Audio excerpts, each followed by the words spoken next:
ನಕಲಿ ಔಷಧ ಜಾಲ ಇವತ್ತೇನು ನಾವು ಪತ್ತೆ ಹಚ್ಚಿದ್ದೇವೆ ನಿನ್ನೆ, ಇದು ಭಾಳಷ್ಟು ಗಂಭೀರತೆ, ಭಾಳಷ್ಟು ಮತ್ತು ಸೀರಿಯಸ್ ಆಗಿ ತೆಗೊಳ್ಳುವಂಥ ಒಂದು ವಿಚಾರ ಇವತ್ತಾಗಿದೆ.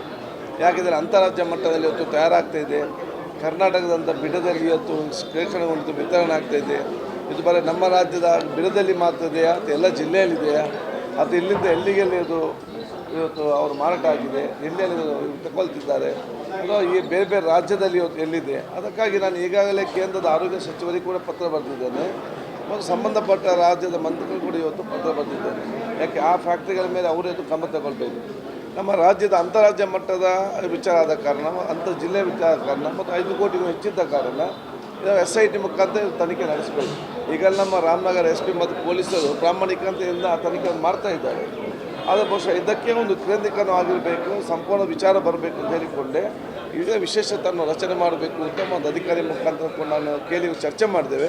ನನಗೆ ವಿಶ್ವಾಸ ಇದೆ ಅತಿ ಶೀಘ್ರದಲ್ಲೇ ಎಲ್ಲ ಸಚಿವರು ಬಹುಶಃ ಈ ಒಂದು ವಿಶೇಷ ತಂಡವನ್ನು ರಚಿಸ್ತಾರೆ. ಅಲ್ಲಿಯ ತನಕ ನಮ್ಮ ಪೊಲೀಸ್ ಇಲಾಖೆ ಅತ್ಯುತ್ತಮವಾಗಿ ತನ್ನ ತನಿಖೆಯನ್ನು ನಡೆಸ್ತಾ ಇದೆ. ಸರ್, ಈ ಹಿಂದೆ ಇದ್ದಂಥ ಆರೋಗ್ಯ ಇಲಾಖೆ ಸಚಿವರು ಅವ್ರ ಕಣ್ಣಿಗೆ ಬಿದ್ದಿರಲಿಲ್ಲ. ಯಾಕೆಂದರೆ ಇದು ತುಂಬ ಹಿಂದಿನ ದಿನದಿಂದ ನಡೀತಾ ಬಂದಿದೆ. ನಿಮ್ಮ ಸರ್ಕಾರವೇ ಇತ್ತು ಸರ್, ಆ ಸಂದರ್ಭದಲ್ಲಿ ಎಷ್ಟು ಜನ ಅದನ್ನೆಲ್ಲ ಸೇವನೆ ಮಾಡಿರ್ಬೋದು ನೋಡಿ. ಹಿಂದಿನ ಸಚಿವರುಗಳು ಅತ್ಯಂತ ಪ್ರಾಮಾಣಿಕತೆಯಿಂದ ಬದ್ಧತೆಯಿಂದ ಎಲ್ಲರೂ ಕೂಡ ಕೆಲಸ ಇಟ್ಟು ಮಾಡಿದ್ದಾರೆ ಆಯ್ದವರು ಅವರವರ ಕಾಲಘಟ್ಟದಲ್ಲಿ. ಅದನ್ನೀಗ ನಾವು ಮುಂದುವರಿಸ್ಕೊಂಡು ಬಂದಿದ್ದೇವೆ. ಮುಂದುವರಿಸ್ಕೊಂಡು ಬರುವಂಥ ಸಂದರ್ಭದಲ್ಲಿ ಒಂದಲ್ಲ ಒಂದು ಸಣ್ಣ ಸಣ್ಣ ಕ್ಲೂಯಿಂದಲೇ ನಮಗೆಲ್ಲ ಇವತ್ತು ಸಿಕ್ಕುವಂಥದ್ದು. ಅದಕ್ಕಾಗಿ ನಾನು ಹೇಳ್ತೇನೆ ತಿಳಿದೆ, ಇದು ಬರೀ ಆರೋಗ್ಯ ಇಲಾಖೆಯಿಂದ, ಆರೋಗ್ಯ ಸಚಿವರಿಂದ, ಸರ್ಕಾರದಿಂದ, ನಮ್ಮ ಫುಡ್ ಆ್ಯಂಡ್ ಸೇಫ್ಟಿ ಡಿಪಾರ್ಟ್ಮೆಂಟ್ ಮಾತ್ರ ಸಾಧ್ಯವಿಲ್ಲ. ಇದಕ್ಕೆ ಸಮಾಜದ ಪ್ರತಿಯೊಬ್ಬರು ಕೂಡ ಸಹಕಾರ ಕೊಟ್ಟಾಗ ಅದು ನಮಗೆ ಇವತ್ತು ಖಂಡಿತವಾಗಿ ಆಗ್ತದೆ. ನಾವು ಬಹುಶಃ ಇವತ್ತು 6.5 ಕೋಟಿ ಜನಸಂಖ್ಯೆ ಇರುವಲ್ಲಿ ನಾವು ಬಹುಶಃ 150 ಜನ ಫುಡ್ ಸೇಫ್ಟಿಯವರು, ಪೊಲೀಸರು ಸ್ವಲ್ಪ ಎಷ್ಟು ಪತ್ತೆಸಲಿಕ್ಕೆ ಸಾಧ್ಯವಾಗ್ತದೆ. ಇಂಥದ್ದು ನಡೀತಾ ಇದೆ. ನಾವೆಲ್ಲರಿಗೂ ಸಹಕಾರ ಕೊಡಬೇಕಂತೇಳಿ ಸಂಘ ಸಂಸ್ಥೆ ಬಲ ಎಚ್ಚೆತ್ತುಕೊಳ್ಬೇಕು. ಇವತ್ತು ಒಂದು ಫಾರ್ಮಸಿಯಲ್ಲಿ ಕರೆಕ್ಟ್, ಇನ್ನೊಂದು ಫಾರ್ಮಸಿಯಲ್ಲಿ ಒಂದಕ್ಕೆ 10,000 ರೂಪಾಯಿ ಇದೆ ಇಂಜೆಕ್ಷನ್ಗೆ, ಇನ್ನೊಬ್ಬ ಅದನ್ನು 5,000 ರೂಪಾಯಿ ಕೊಡೋದಾದರೆ ಇವ್ರು ಕೇಳಬೇಕು, ಇವನಿಗೆ 5,000 ರೂಪಾಯಿ ಸಿಗ್ತದೆ, ಆ ಮಾಹಿತಿ ನಮಗೆ ಕೊಡಬೇಕು. ನಾವು ತನಿಖೆ ಮಾಡ್ತೇವಲ್ಲ, ಈ ಒಂದು ರೇಟ್ ಜಾಸ್ತಿಯಾ ಅಥವಾ ಇವನ ಕ್ವಾಲಿಟಿ ಕಡಿಮೆ ಅಂತ ನಾವು ನೋಡ್ತೇವೆ. ಜನ ನಮಗೆ ಸಹಕಾರಗಳನ್ನು ಕೆಲಸ ಆಗಬೇಕಂತ ಹೇಳಲಿಕ್ಕೆ ಬಯಸ್ತೇವೆ.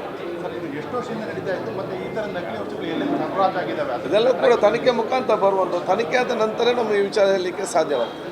ಈಗಾಗಲೇ ಹೋಗಿ ಅದರಿಂದ ಪರಿಣಾಮಗಳೇನಾಗಿರೋದು ಅದು ಕೂಡ ತನಿಖೆಯಿಂದ ಅಲ್ಲಿ ಬರಬೇಕಲ್ಲ. ಯಾರಿಗೆ ಕೊಟ್ಟಿದ್ದಾರೆ, ಯಾವ ಆಸ್ಪತ್ರೆಗೆ ಕೊಟ್ಟಿದ್ದಾರೆ, ಪೇಷಂಟ್ ಯಾರು ಕೊಟ್ಟಿದ್ದಾರೆ, ಆ ಪೇಷಂಟ್ ಬದುಕಿದ್ದಾರಾ ಅದೇನು ಸೀರಿಯಸ್ ಆಗಿದ್ದಾರಾ ಅಥವಾ ತೀರಿ ಹೋಗಿದ್ದಾರಾ, ಇವು ತೀರಿಯೋದಕ್ಕೆ ಬೇರೆ ಕಾರಣ ಕೊಟ್ಟಿರ್ತಾರಾ, ಯಾರಿಗೂ ಗೊತ್ತು. ಇದೆಲ್ಲ ಅವ್ರ ತನಿಖೆಯಿಂದ ಆಗ್ತದೆ. ಅದಕ್ಕಾಗಿ ಇದು ಸಾವಿಗೆ ಪ್ರೇರಣೆ ಆಗುವಂತಹ ಮತ್ತು ಪ್ರೋತ್ಸಾಹ ಕೊಡುವಂಥ ಒಂದು ಸೆಕ್ಷನ್ ಏನು ನಮ್ಮ ಫುಡ್ ಆ್ಯಂಡ್ ಸೇಫ್ಟಿಯಲ್ಲಿದೆಯಾ 302 ಥರವೇ, ಅದನ್ನೇ ಇವತ್ತು ನಾವು ಇಂಪ್ಲಿಮೆಂಟ್ ಕೂಡ ನಾವು ಇವತ್ತು ಹೇಳಿದ್ದೇವೆ. ಸರ್, ಈ ಎಷ್ಟು ಕಂಪ್ನಿಗಳು ಭಾಗಿಯಾಗಿವೆ ಅಂತ ಲೆಕ್ಕ ಸಿಗ್ತದೆ ಅಲ್ಲ, ನಾವು ಇವರು ಒಂದು 6 ಕಂಪನಿಯ ಲೇಬಲ್ ಮಾಡಿ, ಅದು ಅಂತಾರಾಷ್ಟ್ರೀಯ ಮಟ್ಟ ಕಂಪನಿಯ ಲೇಬಲ್ ಮಾಡಿ ಅದನ್ನು ಮಾಡ್ತಾ ಇದ್ದಾರೆ. ಈಗ ಅವ್ರ ಮೇಲೆಲ್ಲ ಕೇಸೆಲ್ಲ ಹಾಕಿದ್ದಾಗಿದೆ ಸರ್. ಈಗ ಕೇಸ್ ಯಾರಿಗೆ ಡೂಪ್ಲಿಕೇಟ್ ತಂದು ಲೇಬಲ್ ಮಾಡಿ ಮಾಡ್ತಾನೆ ಅವನ ಮೇಲೆ ಆಗಿದೆ. ಇನ್ನು ಯಾರು ಪಡ್ಕೊಂಡು ಹೋಗಿದ್ದಾರೆ, ಯಾರು ಲಾರಿಯಲ್ಲಿ ಬಂದಿದ್ದಾರೆ, ಲಾರಿಯಿಂದ ಯಾರು ಮಾಲೀಕರು ಸಹಕಾರ ಕೊಟ್ಟಿದ್ದಾರೆ, ಇದೆಲ್ಲರೂ ಕೂಡ ಇವನ್ ಲಾಜಿಸ್ಟಿಕ್ಸ್.